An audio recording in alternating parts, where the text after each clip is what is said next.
Hello everyone, welcome back to my channel, welcome to a new vlog. তো আশা করছি সবাই ভীষণ ভালো আছো, সুস্থ আছো। তো আজকে একটা নতুন রেসিপি নিয়ে তোমাদের সামনে চলে এসেছি, যেটা হলো চিলি মাশরুম। ভীষণই ইজি, সিম্পল অ্যান্ড ঝটপট হয়ে যাওয়া রেসিপি।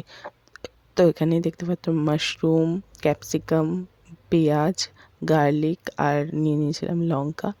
তো ফার্স্টে এখানে 200 গ্রাম আমি মাশরুম নিয়েছি। তোমরা যে যতটা নেবে সেই কোয়ান্টিটিতে নুন দেবে। তো আমি অল্প করেই নুন দিয়েছি। তারপরে দিয়ে দিয়েছি ব্ল্যাক পেপার। তারপরে দেব হলো এখানে ময়দা। আমি 2 চামচ ময়দা দিয়েছি। তোমরা যতটা নেবে ততটা কোয়ান্টিটিতে তোমরা ময়দা দেবে। তারপরে দিয়ে দিয়েছি 1 চামচ কর্নফ্লাওয়ার। তোমরা অপশনাল, এটা দিতেও পারো, না দিতেও পারো। তার বদলে চালের গুঁড়োও দিতে পারো বা অনেকে। তারপরে দিয়েছি এখানে ডিম। যেহেতু এটা মাছ মাংস না, তাই জন্য আমি আদা রসুনটা স্কিপ করেছি। তোমরা চাইলে দিতেও পারো, সেটা তোমাদের ওপর ডিপেন্ড করছে।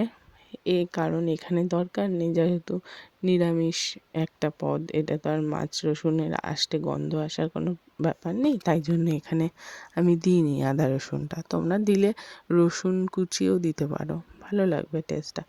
তো তারপরে এটা মিক্স করে আমি সব কিছু মেখে নিয়ে এখানে তেল গরম করতে বসিয়ে দিয়েছি। তারপরে একটা একটা করে, যেমন চিলি চিকেন তোমরা চিকেন ভাজো সেরকমই এটাও ভেজে নিতে হবে। কোনো মানে মানে ইজি প্রসেস, মানে কোনো ঝঞ্ঝাট নেই এই রেসিপিটা করে। খুব ইজিলি তোমরা আদা রসুন বাটা ছাড়াই এটা করে নিতে পারবে, আর খুব তাড়াতাড়ি হয়ে যায়। মানে খুবই তাড়াতাড়ি, আমি তো বলবো 20 মিনিটে এই ডিশটা রেডি করা যায়। তোমরা এটা স্টার্টার হিসাবেও খেতে পারো, বা রুটি পরোটার সাথে খেলে তো খুবই ভালো লাগবে। স্টার্টার হিসাবেও ভীষণ ভালো, ভীষণই টেস্টি রেসিপি। আমি বলবো একবার ট্রাই করো, তাহলে বুঝতে পারবে। তো এখানে আমি ভেজে নিচ্ছিলাম সবগুলো।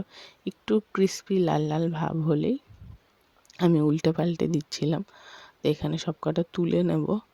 তারপর আমি কড়াইয়ের তেল একদম কমিয়ে দেবো। যতটা দেখছো তেল ফ্রাই করেছি, ততটা তেল দেবো না। তো এখানে দেখতেই পাচ্ছ আমার সবগুলো ভাজা হয়ে গেছে কমপ্লিট। তো কেমন দেখতে লাগছে দেখেছো, একটু লাল লাল হলেই তুলে নেবে, বেশি পোড়ানো যাবে না, তাহলে কিন্তু ভেতরে মাশরুমটা পুড়ে যাবে। তো ফার্স্টে আমি এখানে তেল কমিয়ে নিয়েছি কড়াই থেকে। যতটা ভেজেছিলাম অনেক তেল ছিল সেখানে, তো অতটা তেল দেবো না। তোমরা চাইলে এর থেকেও কম তেল দিতে পারো, বা বাটার দিতে পারো, বা ঘি দিতে পারো, অপশনাল, যে যেটা ইউজ করবে। তো তারপরে আমি এখানে দিয়ে দিয়েছিলাম রসুন কুচি। তো রসুন কুচিটা একটু লাল লাল হলেই আমি ওর মধ্যে দিয়ে দিয়েছিলাম ক্যাপসিকাম, তারপরে পেঁয়াজ আর হলো লঙ্কা যেটা কেটে রেখেছিলাম, সেটা দিয়ে কিছুক্ষণ একটু লো ফ্লেম করে ভেজে নেব, যাতে কাঁচা ভাবটা চলে যায় সবজির। তো ভেজে নেওয়ার পর আমি এখানে হালকা নুন দিয়েছিলাম। তোমরা মানে নুন বুঝে শুনে দেবে, কারণ এই সোয়া সসেও নুন ভাব, সসেও নুন থাকে। তো তারপরে যখন মাখিয়েছো, যখন ভাজার আগে তখনও নুন দিয়েছো, তো তোমরা আগেই নুন দেবে না, চেক করে নুনটা দেবে লাস্টে। তো এখানে দিয়ে দিয়েছিলাম সয়া সস একটু, আর দিয়েছিলাম ব্ল্যাক পেপার দিয়ে একটু ভালো করে নাড়াচাড়া করে, যেমন চিলি চিকেন করো তোমরা সেই নাড়াচাড়া করে ওর মধ্যে দিয়ে দেবো হলো সস। সস দিয়ে, যেমন জানোই চিলি চিকেন কেমন করে করে, তো সস দিয়ে আমি এখানে কিন্তু কর্নফ্লাওয়ারের মানে জলটা ইউজ করিনি, একদমই ড্রাই রেখেছি। সেরকম জল দিইনি, জাস্ট একটুখানি মানে 2 চামচ কি 4 চামচ জল দিয়েছি।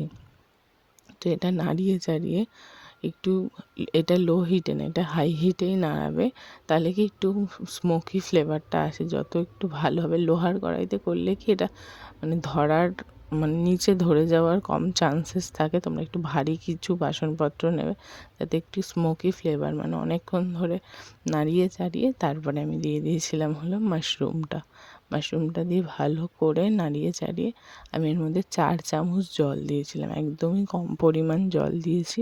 তোমরা চাইলে আরও জল ইউজ করতে পারো, গ্রেভি যদি বাড়াতে চাও তো সেরকম অনুযায়ী গ্রেভি করবে। তো আমি এটা স্টার্টার হিসাবেও খাওয়া যাবে, আবার রুটি পরোটার সাথেও খাওয়া যাবে। তো এটা দিয়ে ভালো করে নেড়ে চেড়ে নিতে হবে। তোমরা চাইলে কিন্তু এর মধ্যে আরেকটু জলও অ্যাড করতে পারো, আমি করিনি, কারণ আমার দরকার ছিল না তাই, আর তোমরা চাইলে করে নিতে পারো। তো এর মধ্যে আমি একটু কাশ্মীরি লঙ্কার গুঁড়ো দিয়েছি, ওটা দেখাতে ভুলে গিয়েছি। তো হালকা দিয়েছি, অল্প, যেহেতু বাচ্চা কাচ্চা ঘরে খাবে তাই জন্য আমি অল্প দিয়েছি। তো কেমন হয়েছে আমার রেসিপিটা, আর দেখতে তো ভীষণ ভালো হয়েছিল, আর খেতেও সেরকম টেস্ট। তোমরা প্লিজ একবার ট্রাই করো। মানে চিলি চিকেন তো খাওয়াই সব সময়, চিলি চিকেন তো চিকেন খাওয়াই হয়। তো এই মাশরুম চিলি রেসিপিটা তারপরে দিয়ে দিয়েছিলাম ধনেপাতা দিয়ে, আমি এখানে ভালো করে আর একটু নেড়ে চেড়ে নামিয়ে নিয়েছিলাম। আমার রান্নাটা কমপ্লিট। যদি ভিডিওটা ভালো লাগে তাহলে একটা লাইক কমেন্ট শেয়ার করে দিও। আরও নেক্সট ভালো ভালো রেসিপি তোমাদের সামনে আসতে চলেছে। আর কেমন দেখতে হয়েছে কমেন্ট সেকশানে জানিও, আর প্লিজ একবার ট্রাই করো। অনেক তো খেলে চিকেন, এবার এই মাশরুমটাই তোমরা বাড়িতে ট্রাই করো। দেখতেও লোভনীয় হয়েছে, খেতেও সেরকম হয়েছে। যারা নিরামিষ খাও আমি বলবো পেঁয়াজটা নয় স্কিপ করলে, এই জায়গায় তোমরা গাজর স্লাইস করে দিতে পারো, তারপর ব্রকলি দিতে পারো, ওটা সেদ্ধ করে দিতে হবে, ক্যাপসিকাম দিতে পারো, গার্লিকটা নয় বাদ দিয়ে দিলে, ডিমটা বাদ দিয়ে দেবে, ময়দা জল দিয়ে মিক্স করে করবে যারা নিরামিষ খাও। তো প্লিজ এটা ট্রাই করো। তো ভিডিওটা কেমন লাগলো জানিও। আজকের মতো এখানেই শেষ করছি। আবার